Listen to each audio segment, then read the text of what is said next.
Assalamualaikum warahmatullahi wabarakatuh. Bismillahirrahmanirrahim.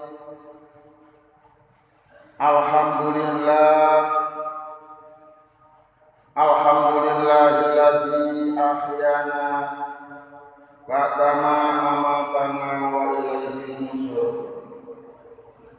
Wa ba'du an Zaid bin Arqam qala kunna natakallamu fis sholati yukallimur rajulu sahibahu wa huwa ila jambihi fis sholati hatta nazalat wa qumu lillahi qanitin fa umirna bisukuti wa nuhina anil kalami rawahu Muslimun. Artosipun an Zaid bin Arqam utawi hadis menika bersumber saking Zaid bin Arqam. Kala sampun ngucap sapa Zaid bin Arqam, kuna wis ana sapa ingsun natakallamu kang ngomong-ngomong sapa ingsun ngomong-ngomong fi sholati ing dalem salat yukallimu uga ngomong-ngomong sapa ar-rajulu wong lanang ngomong-ngomong sahibahu dengan sahabatnya rajul, dengan kawannya rajul. Wa huwalan utawi sahib ila jambihi berada di sampingnya rajul, berada di sebelahnya rajul fi sholati ing dalam salat. Hatta nazalat sehingga temurun apa ayat wa qumu lillahi qanitin wa qumu lan pok ngadeg sira kabeh, ya ateges pok salat sira kabeh, salat lillahi marang Gusti Allah qanitina, salat dengan cara yang khusyuk, salat yang dikerjakan dengan cara yang khusyuk. Surat Al-Baqarah ayat 238. Fa umirna mongko den perintah sapa ingsun, den perintah bisukuti kelawan meneng ing dalem salat. Wanuhina lan den larang sapa ingsun, den larang anil kalami sangka ngomong-ngomong ing dalem salat. Rawa wis ngriwayatna ing hadis ngriwayatna sapa Muslimun, Imam Muslim. Hadis bersumber dari Zaid bin Arqam, ia berkata, kami pernah berbicara di dalam sholat. Juga ada orang lain pernah berbicara dengan temannya dalam sholat, sehingga turunlah ayat yang berbunyi, kerjakanlah sholat untuk Allah dengan cara yang khusyuk. Kami diperintahkan diam dan kami dilarang berbicara dalam sholat. Hadis riwayat Muslim.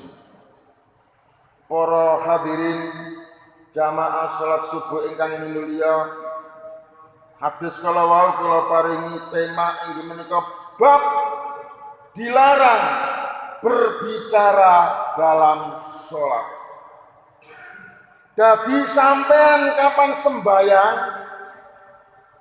ternyata dilarang dening Gusti Allah ngomong-ngomong, berbicara yang tidak ada kaitannya dengan sholat, karena sholat sejatinya adalah wujud bentuk komunikasi antarane sampean ambek pangerane sampean. Maka di dalam sholat itu hanya ada gerakan dan bacaan-bacaan sholat. Adapun omongan di luar bacaan sholat itu dilarang keras, bahkan ditegur dening Gusti Allah. Pernah terjadi kejadian di zaman Rasulullah, sehingga Gusti Allah langsung turun tangan untuk menegur kejadian yang pernah terjadi di zaman Rasulullah. Ana wong sembayang dadak genuman, dadak omongan, sebab saking pentingnya urusan sembayang sing ngelingno dudu Kanjeng Nabi, tetapi Gusti Allah langsung turun tangan menegur kepada orang tersebut, dan sekarang menjadi hadis untuk pelajaran semua umat. Nek kapan terjadi sampean sembayang dadak omongan, maka omongan sampean iku mau hukumi haram, terus iso ndadekno batale sembayang. Mila perlu dipun pelajari, terutama bagi anak-anak sing biasa sembayang dadak pringisan. Lho wong sembayang kok guyon, lho wong sembayang kok jengkak-jengkaan, lho wong sembayang kok omongan. Ini dunia anak. Penjelasannya pun hadis ini saya beri tema dilarang berbicara dalam sholat. Menurut kaidah usul fikih, setiap bentuk pelarangan berarti menunjukkan adanya hukum haram. Pada dasarnya berbicara itu hukumnya halal. Berbicara menurut hukum asal, hukumnya adalah halal. Akan tetapi bisa berbalik menjadi hukum haram jika berbicara itu dilakukan di dalam sholat. Jadi status berbicara yang dilakukan saat sedang sholat hukumnya adalah haram dan bisa membatalkan sholat. Yang biasa terjadi di sekitar kita adalah sholat yang dilakukan oleh anak kecil, sholat yang dilakukan oleh murid-murid, siswa-siswa MI. Murid-murid tersebut, anak-anak tersebut di saat sholat kadang-kadang berbicara, gak sekedar berbicara, bahkan kadang-kadang guyon sak kancane, jengkak-jengkakan peringisan, bergurau sesama temannya, padahal mereka itu sedang sholat. Hal ini sering saya temukan ketika kami ngimami sholat anak-anak MI. Di tengah-tengah sholat, anak-anak kadang-kadang ada yang berbicara, bahkan guyon sak kancane, guyon dengan teman-temannya. Nah, perilaku yang demikian ini bila ditinjau dari hukum fikih, jelas-jelas hukumnya adalah haram dan bisa batal sholatnya. Tapi berhubung anak-anak itu masih kecil, anak-anak tersebut belum dewasa, belum balik, belum mengerti tentang hukum, maka menjadi tanggung jawab gurunya yang harus membina, mendidik, memberi pengetahuan bahwa sholat itu dilarang berbicara. Artinya ketika anak itu berbicara dalam sholat, maka yang menegur adalah gurunya. Nah, dulu pada zaman Rasulullah pernah terjadi ada orang dewasa berbicara dengan temannya, berbicara dengan kawannya, padahal mereka itu sedang sholat.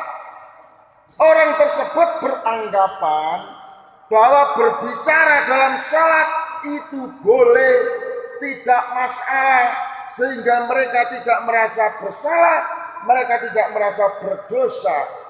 Setelah Allah mengetahui hal itu, orang tersebut langsung ditegur turunlah ayat surat Al-Baqarah ayat 238 yang berisi larangan berbicara dalam sholat. Atas peristiwa itu Allah Subhanahu wa Ta'ala memerintahkan, sholatlah kamu dengan cara yang khusyuk. Sholat tidak boleh berbicara, sholat harus khusyuk, tidak boleh diselingi dengan omongan-omongan yang lain. Diamlah kamu dan janganlah kamu berbicara saat sedang sholat. Ini adalah teguran Gusti Allah terhadap kejadian yang pernah terjadi di zaman Rasul. Ada orang dewasa kemudian berbicara sedang sholat. Yang menegur bukan Nabi, tetapi langsung Gusti Allah.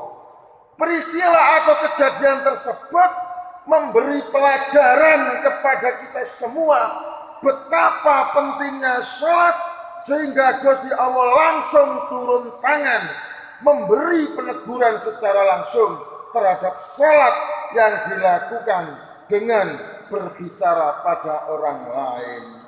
Jadi kesimpulannya, kita diperintah Gusti Allah supaya sholat dilakukan dengan cara yang khusyuk, karena sholat merupakan bentuk komunikasi antara manusia dengan Tuhannya.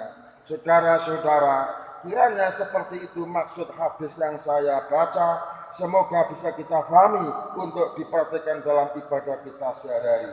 Sekian, terima kasih. Wassalamualaikum warahmatullahi wabarakatuh.